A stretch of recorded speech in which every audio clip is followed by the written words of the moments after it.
Orígenes. Para entender la belleza egipcia, hay que renunciar por unos instantes a nuestra mirada moderna. En el antiguo Egipto, el cuerpo no era simplemente materia, era la extensión física de algo más profundo. El Ka, la energía vital; el Ba, la identidad espiritual; y el Ak, esa forma luminosa que sobrevivía a la muerte. Para un egipcio, el cuerpo era un recipiente frágil donde convivían lo sagrado y lo terrenal. Si el recipiente se deterioraba, el espíritu podía perderse para siempre. Por eso su obsesión por conservarlo, embellecerlo, protegerlo y purificarlo. La cosmética nació como medicina antes que como adorno.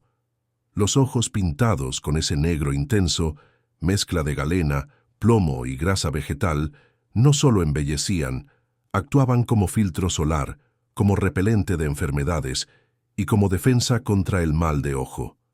El verde del malajita alrededor de los párpados imitaba el color de la resurrección, el renacer de Osiris tras su muerte.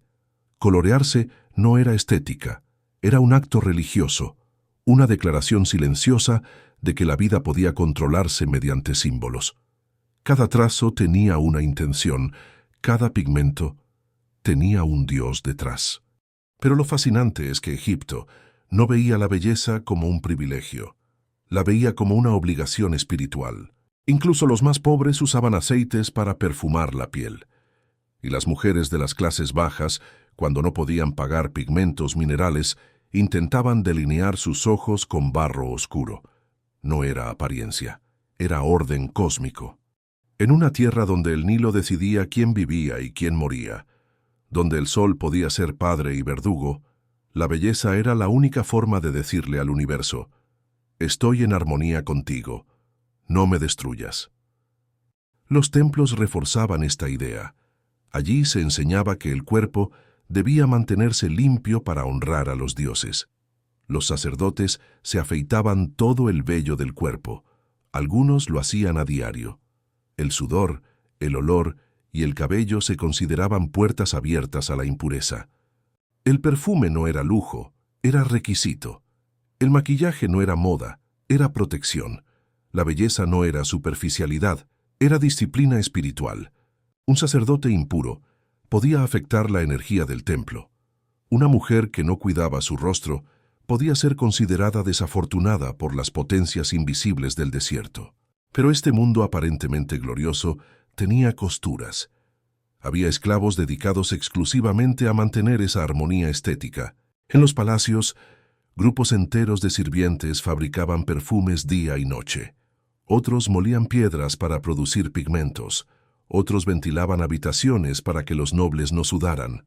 Otros masajeaban pies y manos durante horas.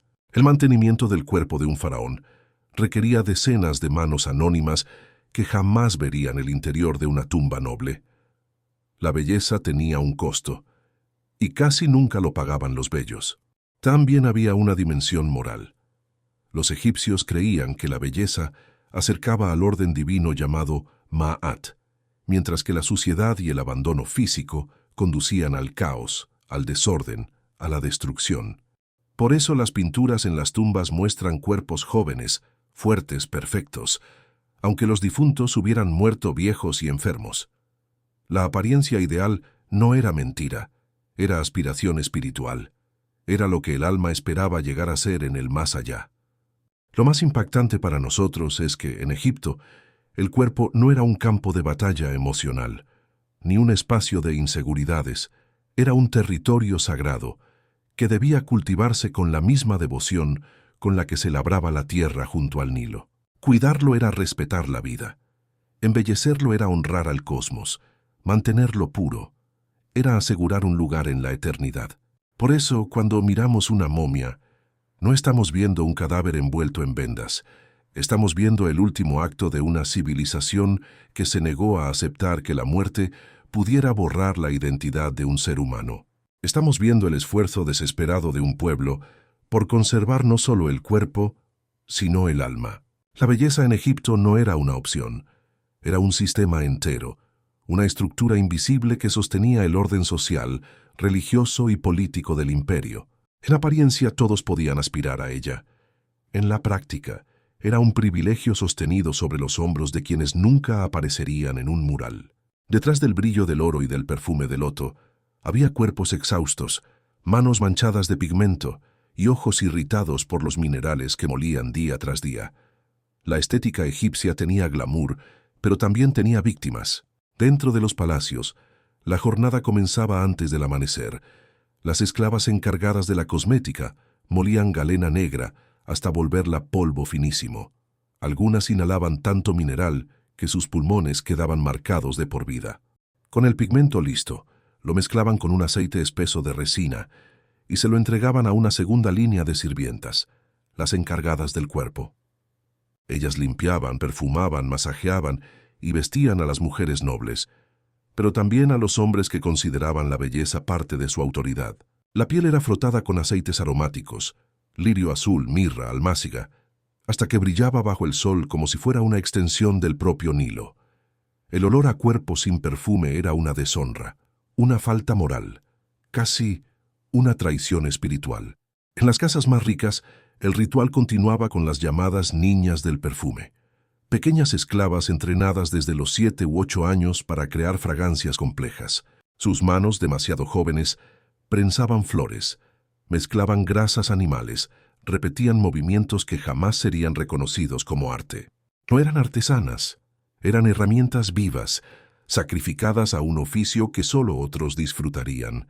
Mientras tanto, sacerdotes y nobles caminaban con conos perfumados sobre la cabeza, piezas de grasa aromática que se derretían lentamente durante los banquetes, creando una nube de olor que anunciaba su presencia antes de que siquiera hablaran. El perfume era un lenguaje. Quien olía a loto era bendecido, quien olía a sudor era invisible. Pero no había símbolo más poderoso que los ojos. En Egipto los ojos eran puertas. El contorno de col no era estética, era protección contra los espíritus, contra la envidia, contra la enfermedad.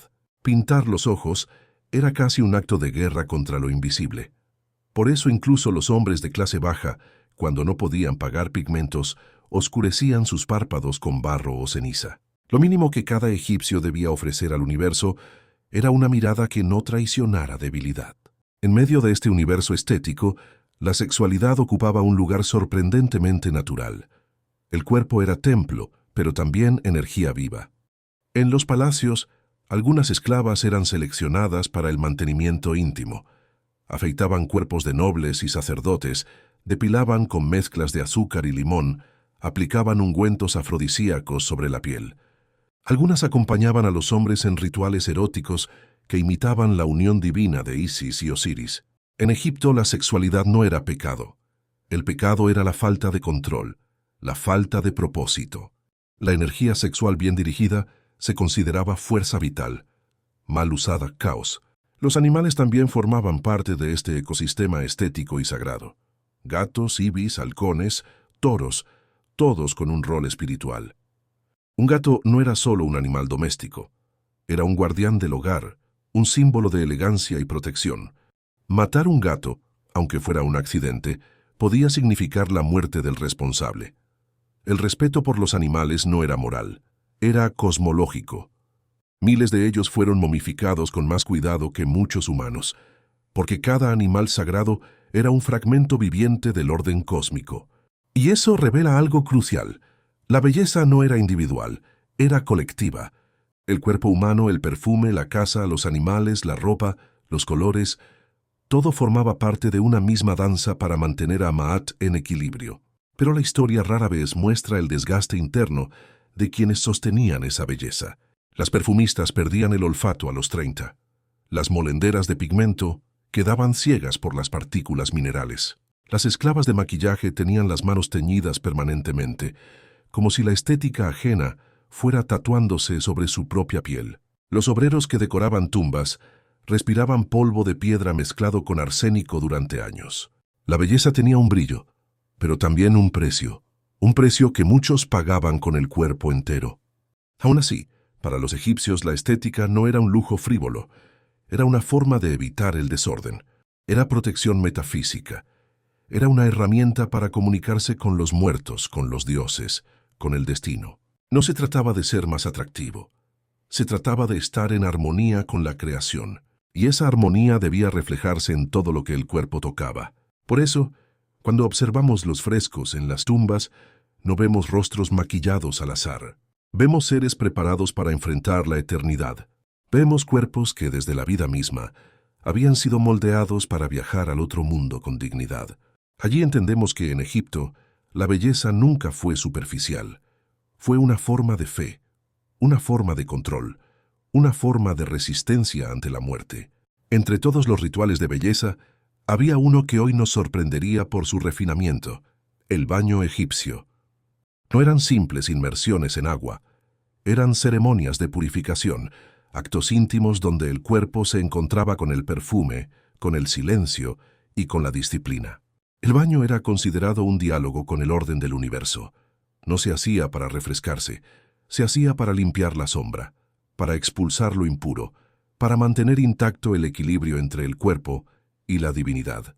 Las casas ricas tenían salas especiales, pequeñas cámaras con suelos inclinados, donde esclavos vertían agua perfumada sobre los cuerpos de sus dueños. El agua corría lentamente hacia un drenaje de piedra pulida, mezclándose con aceites de resina, con polvo de alabastro, con pétalos triturados que perfumaban el aire. Los nobles se lavaban varias veces al día, no por obsesión moderna, sino porque el olor era un símbolo moral. Oler a loto era señal de bendición. Oler a sudor era una invitación al caos. La limpieza era un deber espiritual, una forma de preservar la armonía interna y externa. Los perfumes usados en el baño eran complejos, mezclas de flores que ya no existen, resinas traídas desde el Mar Rojo, esencias que tomaban semanas en preparar. Los cuerpos se frotaban con pastas granuladas hechas de sal, miel y arena fina. Luego venía el enjuague, lento, casi ceremonial. Después, una capa ligera de aceite perfumado sellaba la piel, dejándola con un brillo casi divino. Todo esto lo hacían manos esclavas, jóvenes y niñas que pasaban horas agachadas vertiendo agua, limpiando suelos, preparando fragancias. Sus nombres no aparecerían en ninguna tumba, pero su trabajo sostenía el ritual más íntimo de la nobleza egipcia. Lo más inquietante de estudiar la belleza egipcia no es su exotismo, ni sus pigmentos, ni sus rituales. Lo inquietante es que, a pesar de los miles de años que nos separan de ellos, no hemos cambiado tanto. Solo cambiamos el lenguaje, solo modernizamos los símbolos, pero la psicología detrás del espejo sigue siendo la misma. Hoy ya no molamos galena negra, pero seguimos delineando nuestros ojos para proyectar fuerza, profundidad o misterio. Ya no usamos conos perfumados sobre la cabeza, pero invertimos cantidades absurdas en fragancias que prometen presencia, estatus, atractivo. Ya no decoramos tumbas con cuerpos perfectos, pero llenamos redes sociales con versiones idealizadas de nosotros mismos, como si estuviéramos preparando nuestra propia eternidad digital. Cambio el escenario, no el instinto. Los egipcios se bañaban no por higiene moderna, sino por equilibrio espiritual. Hoy, aunque lo llamemos autocuidado, hacemos lo mismo. Nos bañamos para sentirnos en control, para borrar la ansiedad, para recomponer lo que el día desordenó. Un baño puede cambiar el estado mental de cualquiera, igual que lo hacía en Tebas o en Memphis hace 3000 años. El agua sigue siendo ritual. La limpieza sigue siendo renovación. Solo dejamos de llamarlo sagrado. Ellos perfumaban la piel porque el olor era moralidad. Oler bien significaba armonía. Oler mal significaba caos. Hoy, aunque nadie lo admita, el olor sigue teniendo el poder de definirnos sin palabras. Un buen perfume abre puertas, un mal olor las cierra. Las jerarquías sociales, aunque invisibles, siguen oliendo distinto. Igual que entonces. La sexualidad tampoco ha cambiado. Seguimos pensando que el cuerpo puede ser arma, lenguaje, poder, espejo y templo. Seguimos creyendo que la energía sexual puede elevarnos o destruirnos, igual que en los mitos de Isis y Osiris. La piel sigue comunicando más que la voz. La intimidad sigue siendo un territorio sagrado donde muchos buscan sentido, identidad o escape. La diferencia es que los egipcios lo aceptaban abiertamente.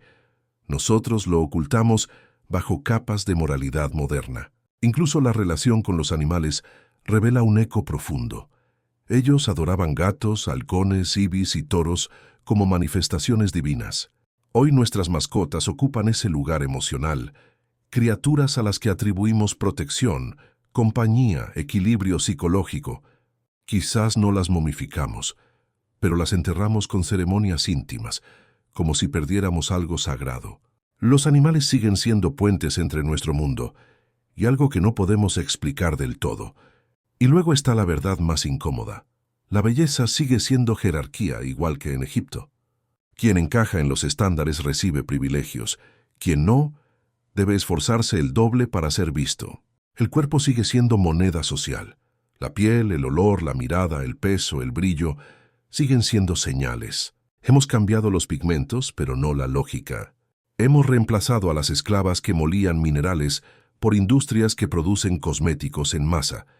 Pero el motor es el mismo, la necesidad humana de ser percibido con valor. Tal vez la diferencia más grande es que ellos sabían que estaban participando en un ritual. Nosotros preferimos creer que no. Ellos aceptaban que la belleza era una forma de orden espiritual. Nosotros fingimos que es solo gusto personal, cuando en realidad seguimos moldeados por fuerzas invisibles, tan invisibles como las que ellos temían en el desierto. Porque al final, cuando miras un rostro egipcio delineado hace 3000 años y lo comparas con un rostro iluminado por la pantalla de un teléfono hoy, entiendes que la civilización cambia, pero la psicología no. Seguimos luchando contra el caos con los mismos símbolos. Seguimos usando el cuerpo como mapa espiritual. Seguimos maquillándonos para protegernos del mundo, igual que hacían ellos bajo un sol que podía matar.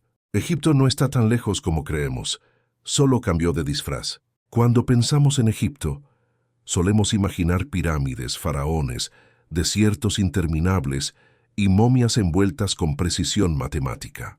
Pero lo que perdura no es la piedra ni el oro, lo que realmente queda es la idea de que el cuerpo es más que un recipiente, que es un templo, un mapa, una frontera entre la vida y la muerte, una obra en constante negociación con el universo.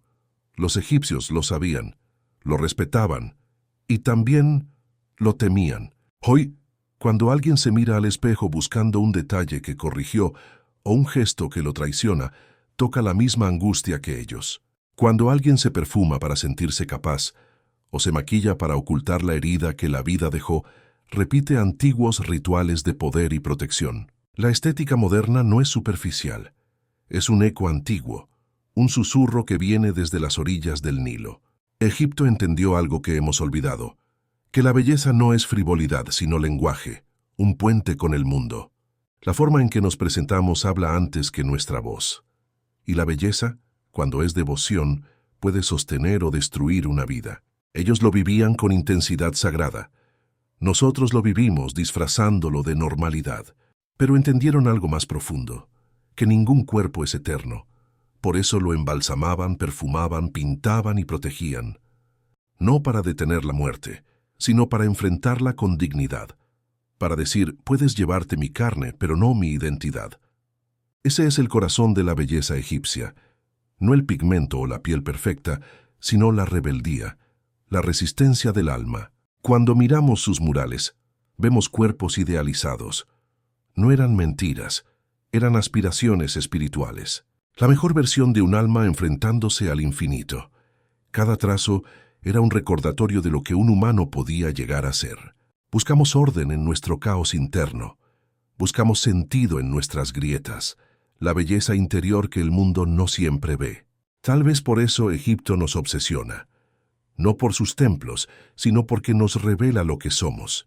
Criaturas que temen la muerte, pero que encuentran consuelo en la forma del cuerpo, en la piel, el olor y la mirada. Criaturas que saben que la belleza puede ser resistencia contra el tiempo, una defensa íntima ante el olvido. Y mientras sigamos mirando al espejo, como ellos en su cobre pulido, usando el cuerpo para protegernos y sobrevivir, Egipto no habrá desaparecido. Vivirá en nosotros, en cada gesto, en cada trazo, en cada intento de volvernos eternos, aunque sea por un instante.